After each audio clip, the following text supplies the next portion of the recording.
ఎరికేస్తుంది. అక్కడికి వెళ్ళేటప్పటికి ధర్మం మారుతుంది. అలా 5 చేత వాళ్ళు సమానులై ఉంటారు. దేని చేత? నామము. నామములు ఇద్దరివి సమానంగా ఉంటాయి, మార్పులుండవు. అందుకే ఇందాక చెప్పానే శివ శివాణి, భవ భవాని, రుద్ర రుద్రాణి, ఈశ ఈశాని, బ్రహ్మ బ్రాహ్మణి, అలా ఇద్దరి పేర్లు సమానంగా వెళ్ళిపోతాయి. రూపము, ఇద్దరి రూపములు కూడా సమానంగా ఉంటాయి.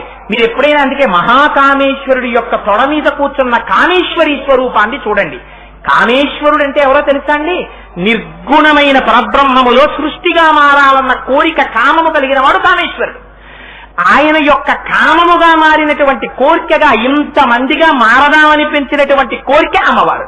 అందుకని కామేశ్వరుడు కామేశ్వరి ఇద్దరు ఎర్రగా ఉంటారు, ఇద్దరు 4 చేతులతో ఉంటారు, ఇద్దరికి 3 కళ్ళు ఉంటాయి, ఇద్దరికి శిరస్సు మీద చంద్రరేఖ ఉంటుంది, ఇద్దరు 4 ఆయుధములు పట్టుకుంటారు, ఇద్దరు పాశం పట్టుకుంటారు, అంకుశం పట్టుకుంటారు, ధనస్సు పట్టుకుంటారు, బాణాలు పట్టుకుంటారు.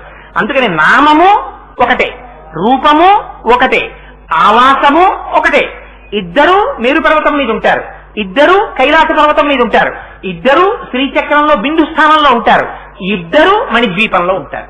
అంతే తప్ప పరమశివుడు అక్కడ ఉంటాడు, పార్వతీదేవి ఇక్కడ ఉంటుందని మీకు చెప్పరు.